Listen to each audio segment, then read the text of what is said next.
We move on to cricket now, and the Proteas women are involved in a series against Sri Lanka on home soil. They recently lost a 3-match T20 series against the visitors here at home, and with the World Cup in Bangladesh later this year. And we want to find out if their preparations are on track for this global showpiece.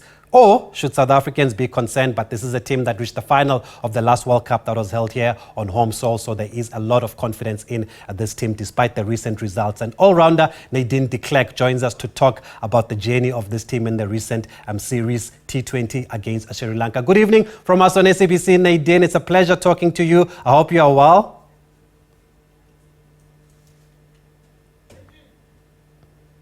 Okay, Nadine, we're going to try and get her back on the line, one of the stars of this Proteas women's team there, just to talk about the series against Sri Lanka. Are you there, Nadine? Can you hear us? Yes. I'm here. Sorry. No problem, no problem. How are you? We are great. How are you feeling after this series against Sri Lanka, the T20s?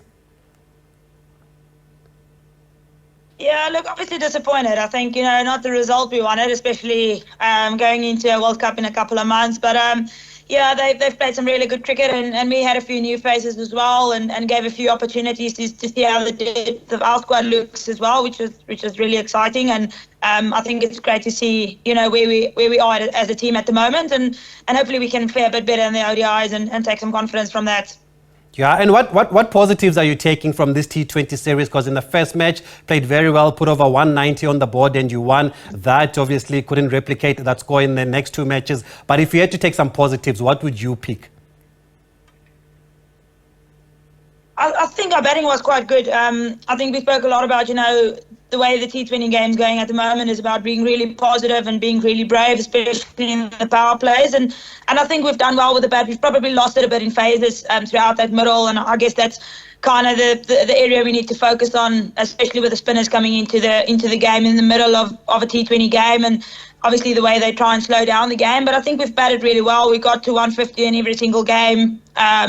Obviously our bowling wasn't at our best in the 3 games we played, but I think definitely a lot of positives coming in, especially from a batting point of view.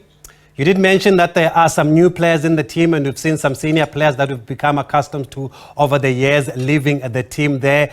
Would you say it's still a team in transition? Are you still trying to find the right balance here and giving these new players at least some experience? Yeah, definitely. I think, we've had a lot of retirements in the last year and a half, and a lot of players that, like you said, that have been around for many years and that has played for South Africa for a very long time. And it's never easy to fill those shoes, those players that leave. But I think, again, we have quite a young core group that has kind of learned a little under those big names that have retired recently. So I think it's definitely an exciting phase for women's cricket in South Africa. But I still think there's so much to learn, and it's definitely a transitioning phase. And I think there's just so much more to expect from this team. Yeah, and obviously there was a lot of talk when you reached the final of the World Cup here at home, and it seems to attract interest in the women's game. Are you seeing that? Are you seeing more players maybe coming into the women's game now and seeing that they can make careers out of this? And also the support, have you seen any growth since the World Cup that was held here? Yeah, I think it's been great, actually. I think about the way they're kind of trying to professionalise the whole setup, especially from a domestic point of view as well.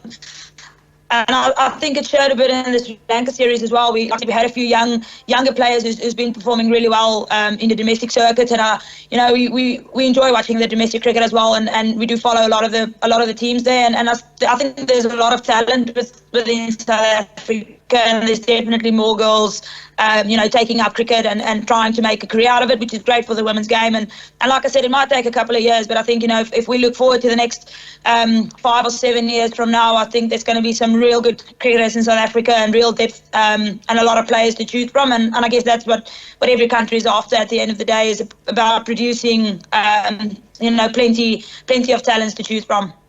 Yeah, and we're looking forward to the next few years of women's cricket here in South Africa. It continues to rise and credit also to Cricket South Africa for being able to offer contracts to some of the players there so they can fully focus on the cricket. But thanks, Nadine, for speaking to us, and good luck in the ODI series.